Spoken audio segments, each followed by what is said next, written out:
Hi, everybody, and welcome to High Scores, High Stakes Side Quest 38, the podcast that does this week in, week out, but forgets really why we're doing it in the first place. I am your host, sometimes Tomahawk.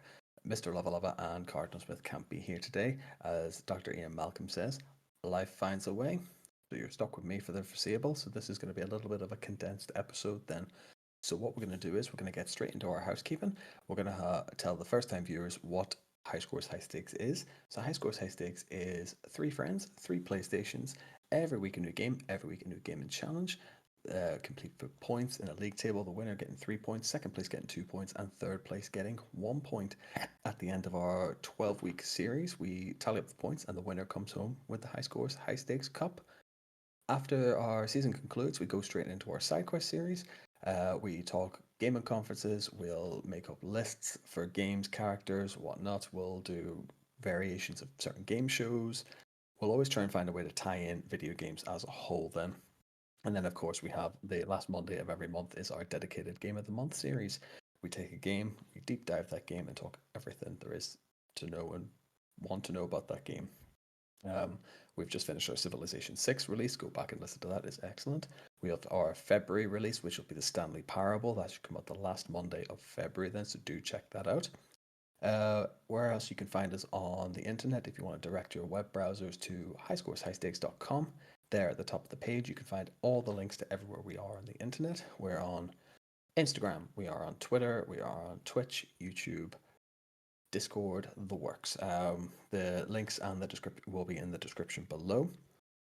And if you haven't done a review or a star rating, drop us a review. Drop us whatever star rating you think is worth. 1 star for 1 star, 5 stars if we're 5 stars. The 5 stars definitely helps in our visibility and helps more eyes and ears get onto the podcast then. And if you have a smartphone, which most people do this day and age, you can also share and recommend it to a friend or a family member. So I'm just going to let you have that 5 seconds to do that now then. Okay, now that that is all done and dusted, in record time as well, and no people shouting over the top of each other for a change. Yeah, basically what we're going to do is we're going to go straight into the topic of conversation today, which is things that we do in video gaming. We do second nature, and we can't quite think of reasons why we do it then. So we'll take a quick break and we'll get straight into that then. So yes, our topic of conversation today is going to be things in video games that we do and we can't quite explain why we do them. I'll start off with what I had come up with. I fielded the question to our missing colleagues today, so we have a good few answers to go through. We'll get a few games just to tie in everything as well quite nicely.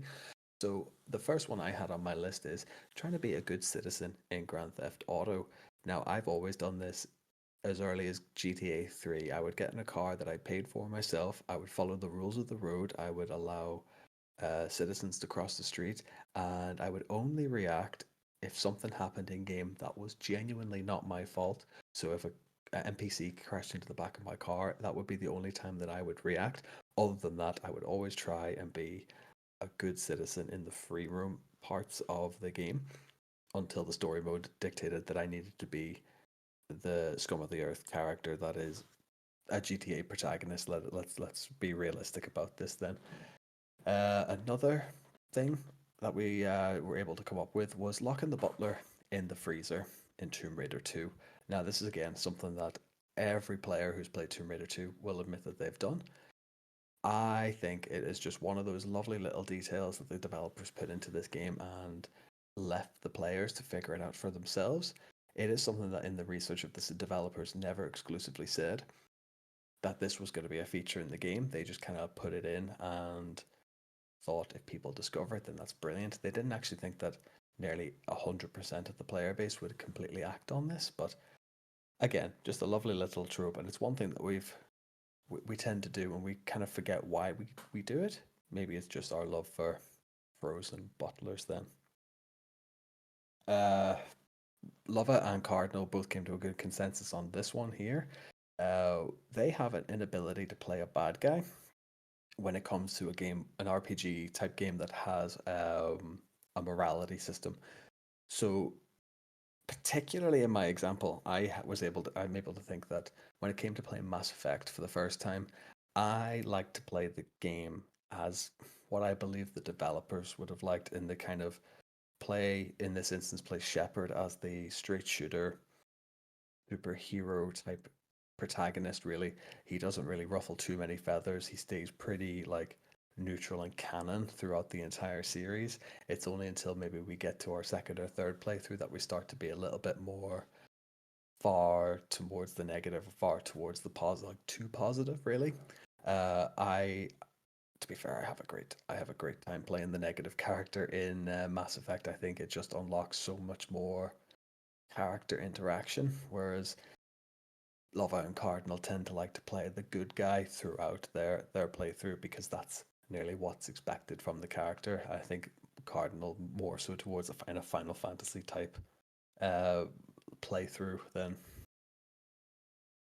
another one that Cardinal did come up with then as well was spending far too long on his character customization page.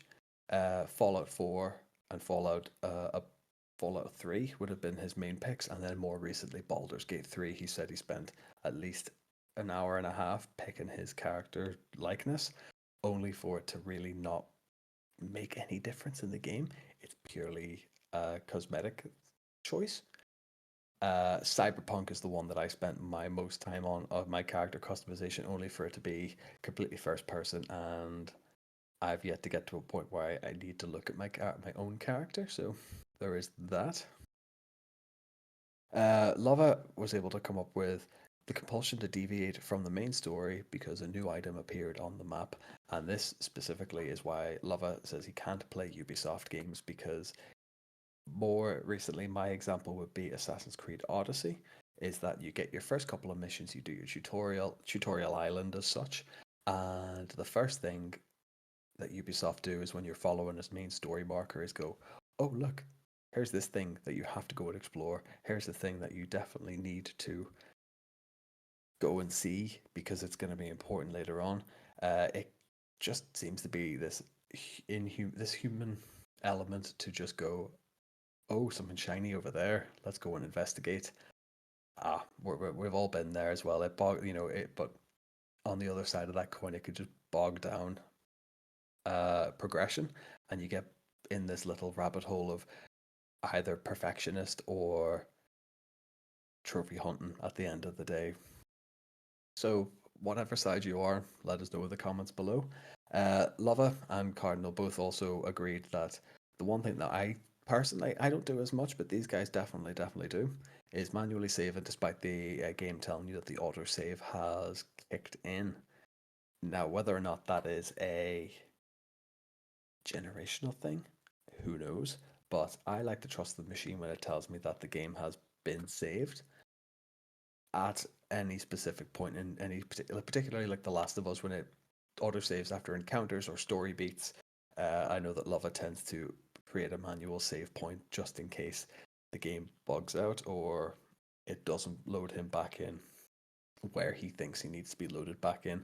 Lava says then he will also manually load in before the game auto loads him back into the sin from the auto save then. So maybe it's a generational thing, maybe it's just being careful of your save status then. So who knows? And then we have the rare input from Mr. Jean Sherry, the long forgotten foundation of high scores, high stakes.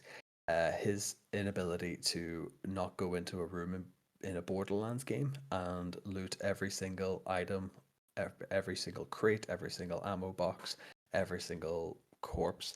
He can't seem to think why he needs to do this, but he just likes like a dragon in Middle Earth. He just likes to hoard all the loot in the hope that it will become useful to him at a later date. Then, again, something that I probably would be guilty of myself. I wouldn't say that I need to do. I need to get back playing Borderlands. To be honest, it is such a great game. To be honest, but I think from what we guys have been able to muster up, that seems to be it. Whether or not that applies to you, do let us know in the comments below. What gaming tropes do you have that you can't explain why you do it? Let us know. That is the question of the week, then, guys. So, what we'll do is we'll get into our little wrap up section and we will go from there then. So, there we have it. That's another very quick side quest done, to be quite honest. There, we have sort of we were very much in a position of whether or not an episode was going to come out today, but I have decided that better to get something out than nothing at all. We've been on a really good roll of episodes. Why not keep that momentum going then? So, as I've said, we've been talking about things that we do in gaming that we don't really understand why we do it, but we do it anyway. If there's anything that I've missed, anything that you think that we do that we should be doing in gaming and we don't know why, let us know in the comments below. If you have any examples, fire them out, shout them out on the socials as well. Uh, what we'll do is we'll just go through the housekeeping one more time and then we'll just call it there then today. Thank you so much for listening in. Again, if you want to know everything that we are doing on the internet, the best place to follow us is on highscoreshighstakes.com. At the top of the browser, that'll take you to a link of everywhere we are on the internet. That is Instagram, Twitter, Twitch, YouTube, and our Discord server. Don't forget to jump into our Discord server. The invite link will be in the description below. You can jump into any of the channels that we have there. We also have our community night on Twitch playing Phasmophobia. That is going to be sort of week in, week out, depending on our availability at the minute. Again, what we'll do is we're going to have our stream schedule go up on all of the socials. So you'll find me on Twitch TV playing Uncharted 4 at the minute. You'll find Mr. Lava Lava playing Ratchet and Clank Rift Apart. And you'll find us again on our Phasmophobia nights as well. So, with all that being said, there's not an awful lot left to say other than I've been Tomahawk. This has been High Scores, High Stakes. Take care. Love you all. Bye.